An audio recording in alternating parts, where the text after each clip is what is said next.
লক্ষণ শেঠকেও জব্দ করেছি আর মমতা ব্যানার্জিকেও হারিয়েছি। ভরসা রাখুন ওপারে সন্দেশখালী, সেখানেও বড় মস্তানি হতো, মস্তানরা ঘরে ঢুকে গেছে। কেষ্টমন্ডল বিরাট মস্তান ছিল, সে মস্তানকেও দেখতে পাওয়া যায় না। আমি এখানে পুলিশের যারা আছে, শাহজাহান মোল্লাকে যারা মেরেছেন তাদের বিরুদ্ধে ব্যবস্থা আপনাকে নিতে হবে, নইলে ব্যবস্থাটা আমিই নেব। কি করে নিতে হয় আমি খুব ভালো করে জানি। আমি জানি আপনারা ব্যবস্থা না নিলে আমি পুলিশ অবজারভার আইপিএস অনিল শর্মার সঙ্গে কথা বলে এখানকার ওসির বিরুদ্ধে, যেমন মিনাখার এসডিপিও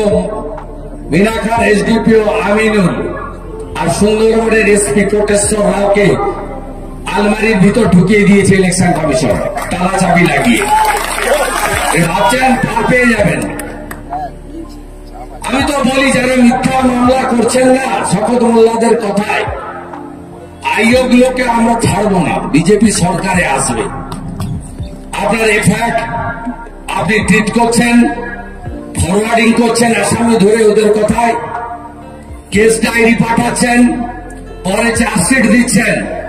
আমি আপনাকে বলে গেলাম মিথ্যা মামলায় যে বিজেপি কর্মীরা জেলে খাটছেন তাদেরকে যেমন মাসে 5,000 টাকা করে সংগ্রামী ভাতা দেব আমরা, সাথে সাথে যে আইওরা এইসব মিথ্যা কথা লিখছেন তাদের বসেদের কথায় তারা যদি চাকরি করেন সাসপেন্ড করব বিজেপি এলে, আর যদি রিটায়ার করে যান তাদের সমস্ত বেনিফিট পেনশন থেকে শুরু করে সব আটকাবো।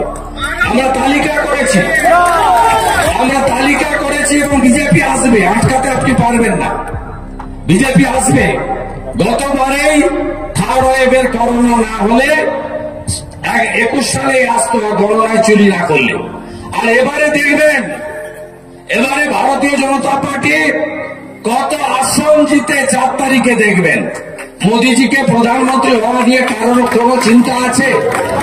চিন্তা নেই তো? তাহলে জয়নগর থেকে মোদীজির লোককে পাঠাবেন না? 2বার সাংসদ ছিল, কিচ্ছু করেনি, বলে না, দেখা পাওয়া যায় না, সে বলবে কি? সে তো শপথ মোল্লার ভয় জুজু হয়ে থাকে। প্রতিমা মন্ডল সাংসদ না শপথ মোল্লা তার বস, দেখলেন না জুজু হয়ে থাকে শপথ মোল্লার কাছে। তাই এইরকম সাংসদকে পাঠাবেন না, একজন সৎ মানুষকে পাঠান। একাধারে রাষ্ট্রবাদী বিজেপি, অন্যদিকে সোশ্যাল ওয়ার্কার, বর্ণ ধর্ম দলমত নির্বিশেষে তার সেবা সবাই পায়, তাকে যেতেন